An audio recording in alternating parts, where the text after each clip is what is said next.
Okay, good afternoon, students. Um, Topic 4, tour management and commentary delivery. Okay, so by the end of these topics, learners shall be able to highlight the do's and don'ts for leading tours, explain the strategies for tour management, discuss the preparation process for leading group tours, describe the planning and delivery of tour commentaries, discuss strategies for handling special needs tourists, and prepare a commentary for any region in Kenya or in Philippines for that matter. Okay? So, ang akong dire, maybe the first three, I will be discussing. The first three and then the last three will be for our next lesson. Okay, let's proceed. So do's and don't for leading tours. The first is the preparation. As I have mentioned before, punctuality is very important. So be punctual at all times. Ano ang at least pila ka oras for the tour guide? So be there at least 1 hour before the tour starts. Okay? In cases of having more than one guide, find some time to sit down, discuss to synchronize information, and learn from each other. Study the destination prior to the tour to be cognizant and prepared to answer any question that may be asked by the tourist. Have an update of global and local news as well as environmental, cultural, and economical issues. So, ang pinaka-importante gid is the tour guide must be well prepared at all times.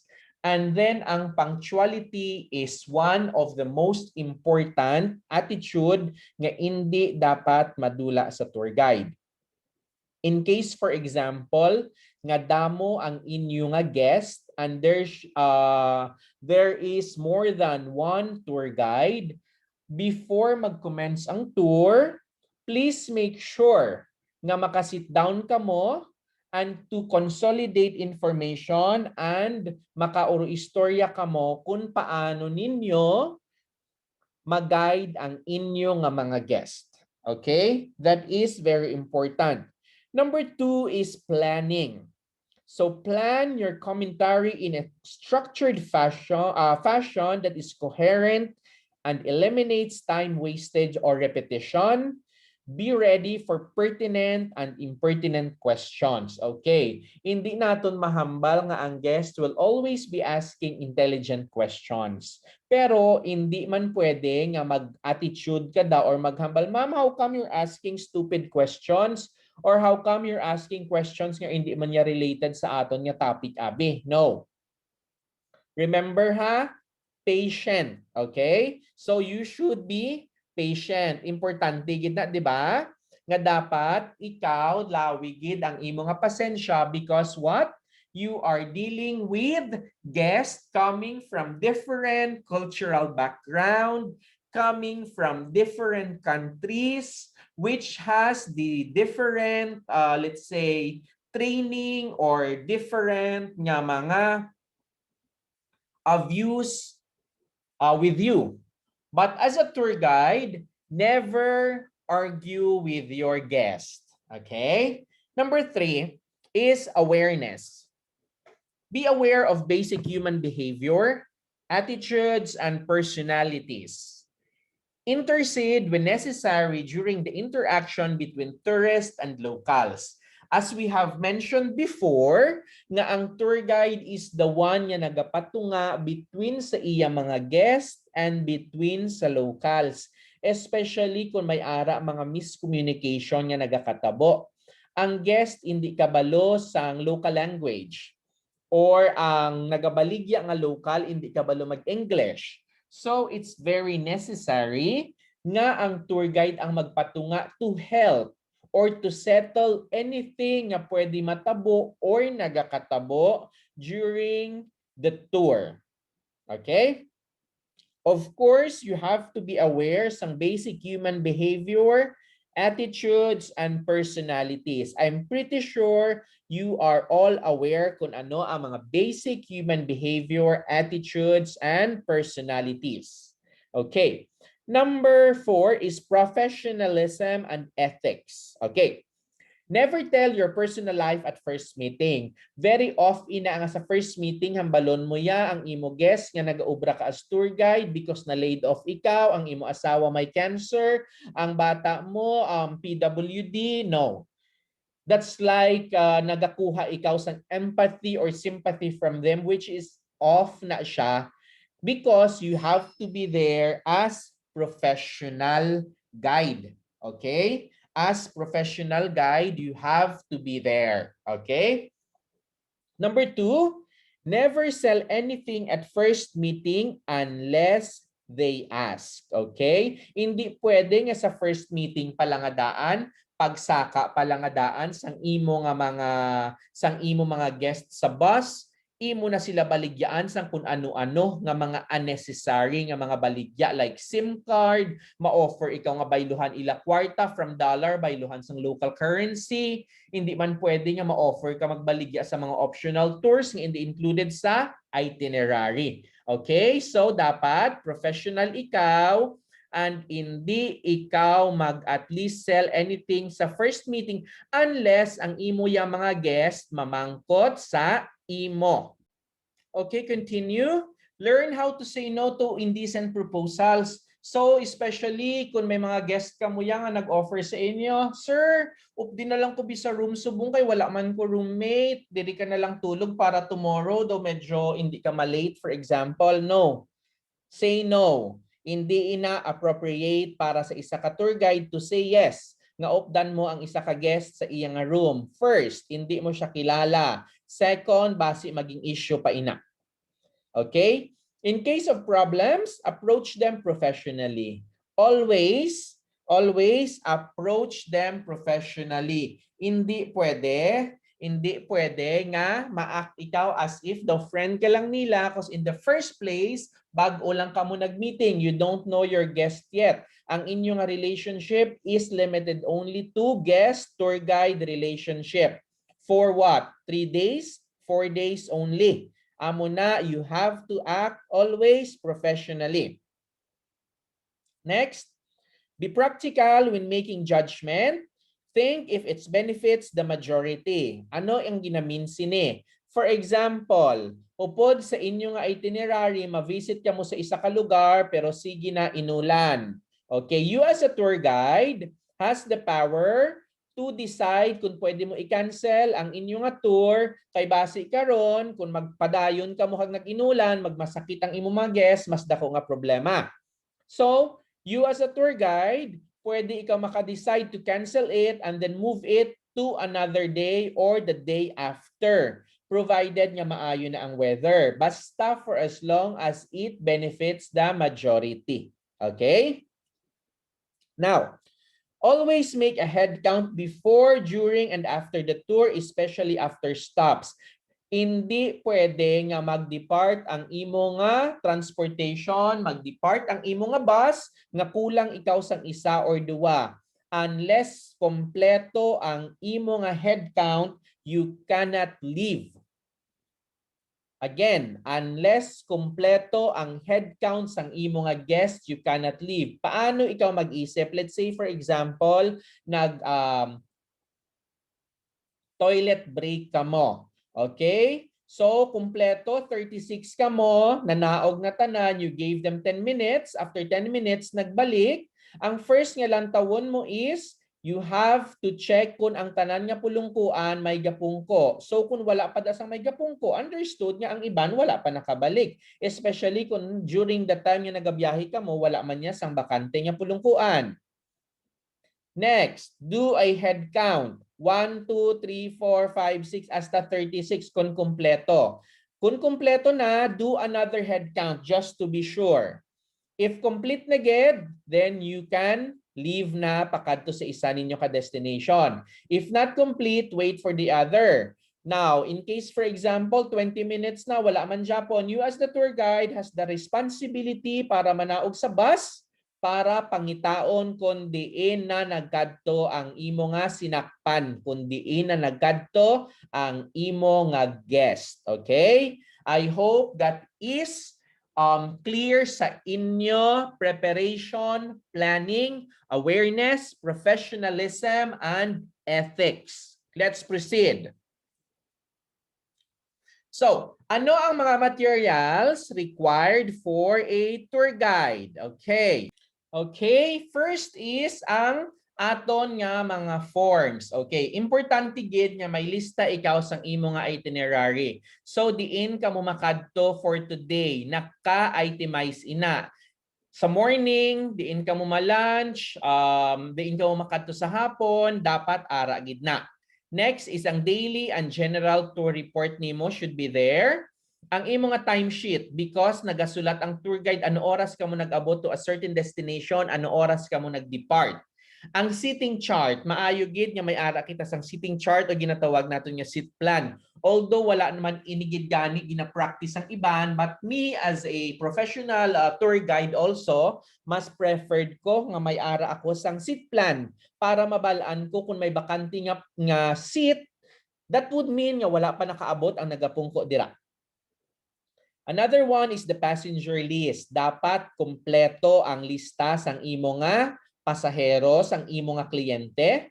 Another one is ang optional tour list. When we say optional tour list, these are the tour destinations nga hindi included sa actual nga package nga gin-avail sang imo nga client. However, you may offer it to them. Especially kung may bakante ka mo nga time, you may offer this sa imo nga mga guests if they want.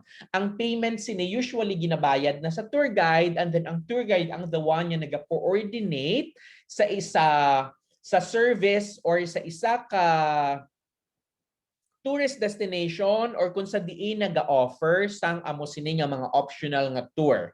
Next is ang passenger questionnaire needed ini later on or the survey form.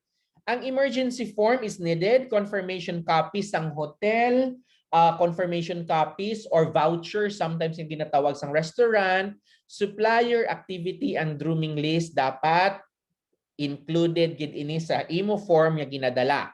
For the supplies, miscellaneous items, plastic, trash bags, birthday or anniversary cards, luggage, or duct tape nga aman. Because sometimes may ara kita sa mga guests nga nag-celebrate kili sa ila birthday or anniversary, we can give them birthday cards. We can buy them cakes and then because ma-appreciate gid ni. Ma-appreciate gid ni sang imo mga guests. If you can at least greet them sa ila birthday. Ha nga, paano nabalaan sang tour guide? Of course, may passenger list, which is a passenger list. Included man dira ang what? Included dira ang ano? Ang birthday man sang imo mga guests. Okay.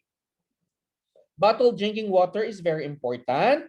Credit cards nga ginagamit mo sa pagbayad sa mga meals, vouchers, and ticket. Gadgets. Electronic translator, cellular phone, public address system or megaphone, personal digital assistant, first aid kit is very important, global positioning system, GPS. And for the reference, we have the maps, tour guide book, travel and first aid manuals, and emergency and ground handler call list. So, this is very important, okay? Hindi pwede ka depart ang isa ka tour nga bisan isa diri is incomplete nga aman. Tanan ini should be at hand in case mag-abot ang time nga needed mo. Hindi pwede nga kung nabilin mo ang imo nga credit card, manghulam ka kwarta sa imo guest, bayaran ang restaurant, bailan mo lang makaabot ka ron sa hotel. Hindi pwede nga ang imo itinerary nabilin so wala ka kabalo kung ang itinerary nimo complete. So skip mo na lang ang iban because wala ikaw sang guide. I tell you, bisan no matter how professional guide you are, sometimes malipatan mo gid ang imong mga itinerary or ang pagkasunod-sunod sang imong itinerary. That's why it is better nga may ara ka gid sang lista. Okay? Please take note of that. Okay, let's continue. Now, materials required for tour guide continuation. Okay, so tour itinerary, things to do, supplier list. So please take note na lang sini. I will be giving you a copy of this one. Okay? I will be giving you a copy of this one. This is self-explanatory. Kaya na-explain ko naman ini kagina sa inyo. Okay? So I will just skip this one. Now, expense nga sheet naton, passenger list, blank seating chart, optional tour, tourist questionnaire, and emergency form are also explained sa previous nga slide. Okay. Procedure for tour management. Ano ang number 1 naton? Study your tour assignment thoroughly. This is sa pre-tour naton. Okay, so sa pre-tour, study your tour assignment thoroughly. Be aware of the composition of the group. Pila ang bata, pila ang teenager, pila ang senior citizen.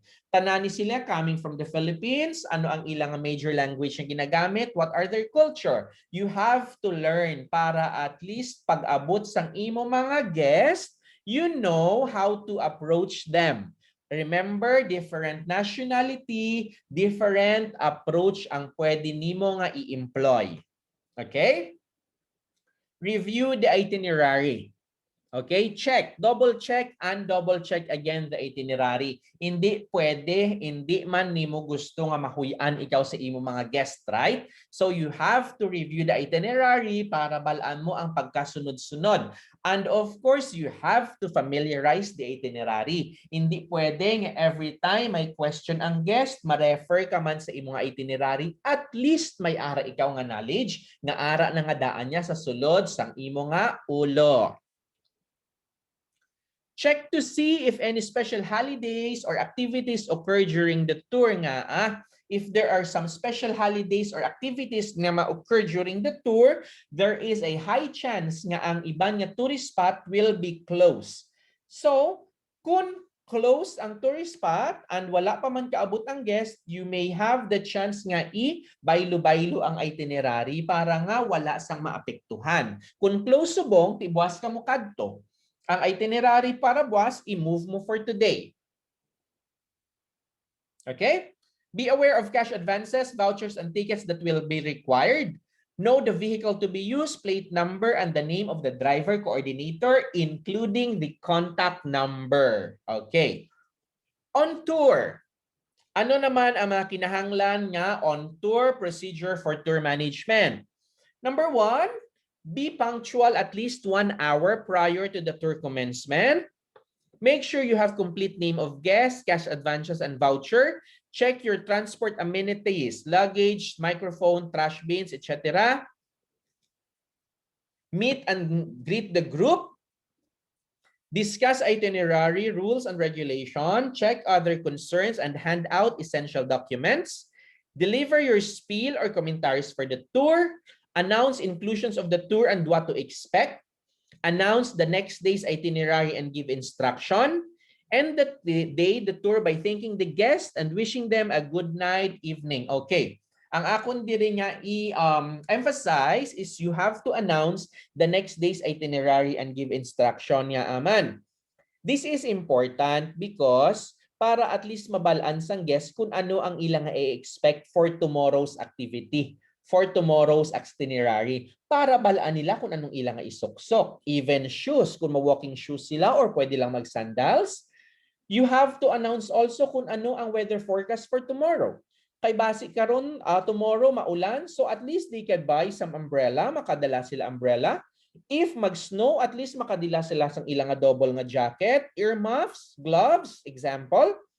And then for the post-tour, gather or collected vouchers, prepare and submit tour immediately after the tour, and accomplish financial report with receipts, vouchers, and other documents. Okay? Now, tips to remember: confirm the interest and expectation of the tourist at the outset of the tour. This is preparatory work before the tour. Again, next, begin with a smile, greeting and introduction. Show a warm welcome to the tourist. Always state your name and designation prior to the tour. Hi, ladies and gentlemen. I'm MJ Bernal. I will be your assigned tour guide from March 29 to April 2nd. I have been doing this for 5 years already and it is my pleasure to be of service tanan sa inyo. Okay. Brief the guest about the purpose of the tour for the day and what to expect from the tour, the location, events, activities, and places of visit. Review the inclusions and exclusions of the tour. Okay. In route to attraction, so on the way to attraction as well as sites, while presenting the commentary beforehand in a conversational rather than memorized or noted manner.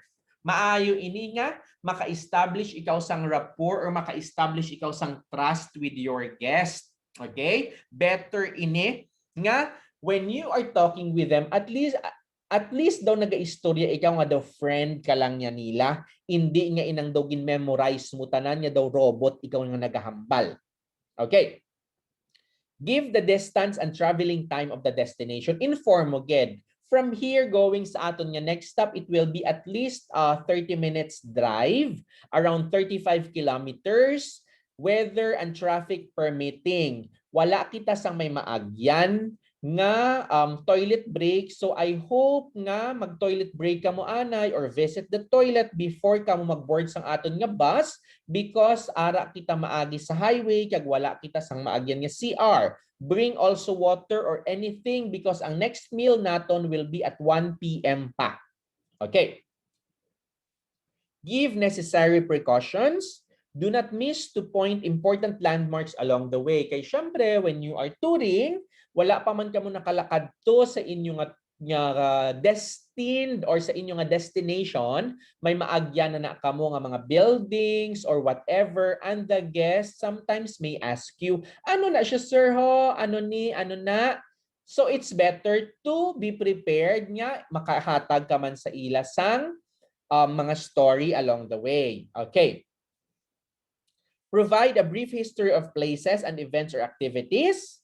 Announce comfort stops and always do a head count after every stop. Okay, let's continue. For the tour commentary, I will be doing this para sa aton nga lesson because I will be giving you first a video sample sang isa nga tour guiding commentary. So guys, ang akon nga first video will be until here lang sa tips to remember. Okay? Thank you so much.